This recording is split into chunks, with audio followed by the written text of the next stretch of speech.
सब कुछ अभी फाइनल हो जाए। ऑर्डर्ड पेयर लाइक यहां पे ऑर्डर इंपॉर्टेंट है और पेयर मतलब दो चीजें, लाइक ए कॉमा बी, ये एक ऑर्डर है, ए पहले है बी बाद में है।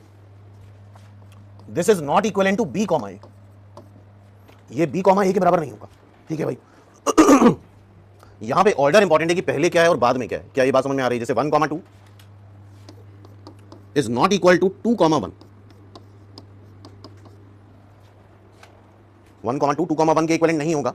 और ध्यान रखना ये कोई सेट नहीं है, अगर सेट होता तो सेट में अरेंजमेंट इरेलेवेंट होता है। अगर ये सेट है तो सेट पहली चीज तो कर्ली ब्रैकेट में रिप्रेजेंट करा जाता है, अगर ये सेट है तो ये दोनों सेट सेम होते हैं।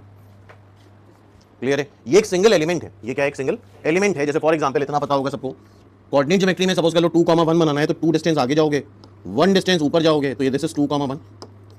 और 1 कॉमा 2 बताना है तो 1 डिस्टेंस आगे गए, 2 डिस्टेंस ऊपर गए, तो दैट इज 1 कॉमा 2। बोलो भाई, क्या एग्री हो? तो ये दोनों डिफरेंट पॉइंट है। क्लियर है बात? ठीक है। फिर भी लेकिन अगर जानबूझ के कुछ बोल दे कि यार ये ऑर्डर्ड पेयर है और ये सेम है, तो ये तभी हो सकता है इफ एंड ओनली इफ ए सी के बराबर हो एंड बी डी के बराबर, ए सी के बराबर हो एंड बी डी के बराबर हो। ये ऑर्डर्ड पेयर है, ध्यान रखना।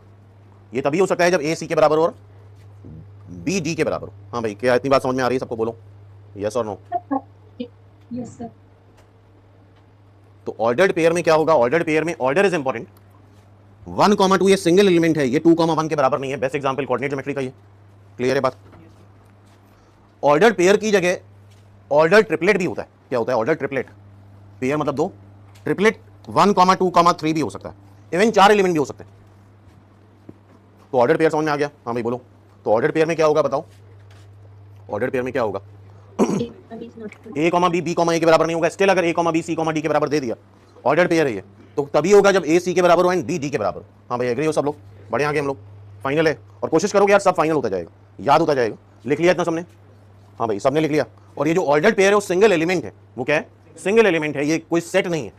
सेट में ए और बी इंटरचेंज हो जाते हैं तो सेट नहीं है। ठीक है भाई आगे बढ़े। ये एग्जांपल देखो, अभी ये शीट में तो मिल जाएगा, शीट फिर से दोबारा करनी है तो सिर्फ देखते जाओ। Find the value of A and B, जिसके लिए दोनों ऑर्डर्ड पेयर सेम है। कैसे सेम होंगे बोलो? अगर इसका मतलब a इज इक्वल टू 1 बोलो एंड b प्लस 4 5 के बराबर हो, मतलब b इज इक्वल टू 1। क्या एग्री हो? कर लोगे? अभी शीट में